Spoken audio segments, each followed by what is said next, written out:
Hey, it's Eric, Homeport Models. We're building a French Frem today. We're working with MTB Hulls.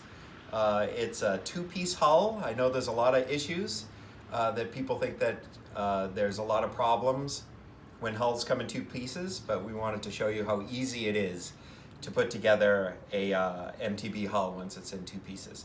I have Paul filming today. He's behind the camera, so you can scream at him for never getting on the camera. But what I have here, come here, I'm going to show you what I got. So what I have here is all the elements that we're going to need to create this. We've got the gloves, the resin. This is fiberglass resin, Bondo number 2. So the hardener for it. I have a weight, I have tape, I have the mixing cups and the mixing elements, gloves so I don't get all sticky, as well as some clamps to clamp down the hull itself. And this is the hull. So you can see how cool it is. This is the front, but you can see the anchor points and the sonar dome and stuff, and it's real well made. It comes pre-cut. And what's great about these MTB hulls, this is the stern part here, which has all the stern pieces, even has these corner pieces here, which are on the ship. But the way MTB hulls are, the way Christian makes them is he cuts the hull directly from this, so these two pieces go exactly together. And then he adds this lip onto it, this fiberglass lip. It's already pre-resined into it, it's very strong. So what's gonna happen is this lip is going to connect into this side of the hull here, making one hull. And let me show you how to do it. All right, so what I'm gonna do now is put my gloves on before I do the resin. Easy enough. Black gloves, which I really like, better than the clear ones. I don't know why, just do. What do you think, Paul? I kind of enjoy the black ones myself. Okay. Black gloves. Okay, we take our resin, pour a generous amount out. There we go. Some resin. This stuff does smell, so do you use it in a well-ventilated area. And we do 10 drops of the resin hardener. There we go. I think we got 11, but that's fine. Take a couple sticks and mix it up. Easy enough. I'm gonna put this aside for now. Get it out of the way. So what I'm gonna do is I'm gonna get the resin inside this section here. Spread it onto the walls and onto the side so it's really all over the place. I like to use a brush sometimes, but for stuff like this, I literally use my hand and just rub it all in. So we have it ready to go. It's all mixed. I'm gonna pour a little bit of resin in here. And you can see the lip in here. You can see where this lip is gonna go to that point right there. So I know I don't have to do any resin past that. So that's me spreading it around. Nice coat of as much as you can on it. Don't worry about it if you go past that point as well. That's fine. There we go. Just gonna make sure you get the sides up to the top and get all the resin into the fiberglass. Okay. And this is this side. And again, you can use a brush, but why do it when we've got hands? And just stick my hand in there. There we go.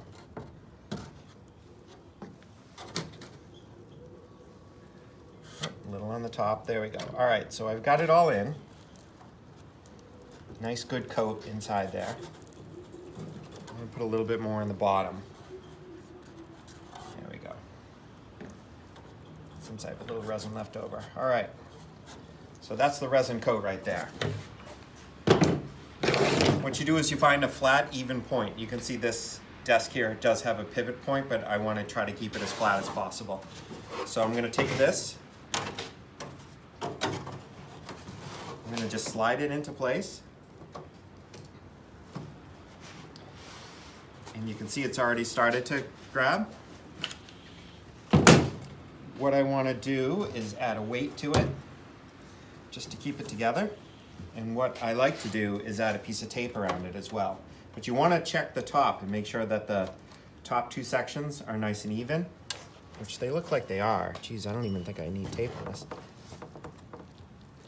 Boy, it feels good. Yeah, so I'm gonna take these off. Throw those away. So these are just clamps.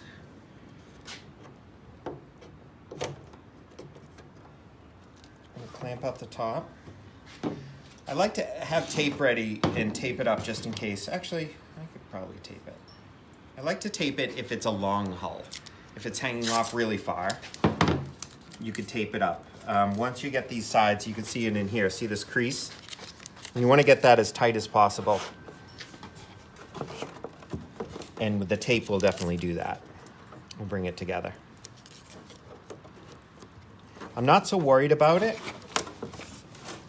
because when we're going to Bondo it later, it'll be all locked into place.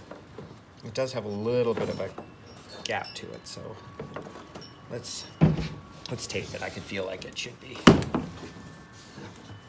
Whoops. There we go.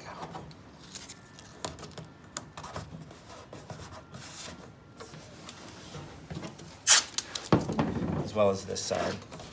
So I'm pushing it together with my hands. And the tape's just kind of precautionary too. It'll hold it in place, but it also makes sure that none of the resin does drip out of the bottom or anything.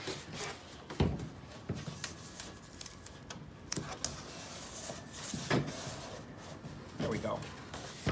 So now I've got the clamps on it. I'm still feeling that it's pretty tight on the top. My hands are a little sticky now.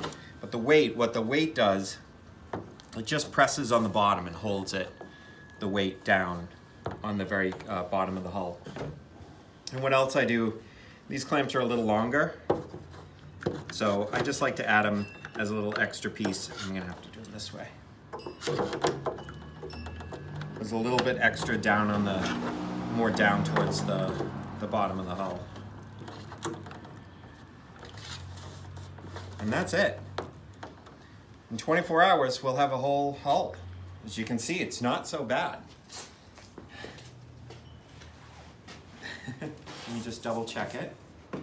Yeah, so this will just dry. And when it's dry, we take the tape off, we make sure it's secure, check it and stuff. But what we also do with the edge here is we add a little bit of Bondo around the edge. I can show you that on some of the other ships that we have going on as well. So this is a Udaloy. This is an Udaloy class hull that we have. You can see, and this is a Slava class, but you can see this is with the Bondo placed on that we just did, I don't know, maybe half an hour ago. So that's drying right now. And this is it with the Bondo sanded. And once it's sanded, it's really just nice and smooth. And when you paint this thing, it's not even gonna be noticeable. It'll look like one hull. So that's it. I should have been timing us, what? Maybe 15 minutes, maybe that took, something like that. So no trouble at all, nice and easy. But yeah, so that's it. That's all I got. So this is Eric, Homeport Models. You can find us at homeportmodels.com or in Beverly, Massachusetts. We have our shipyard. So any questions or stuff, please let us know.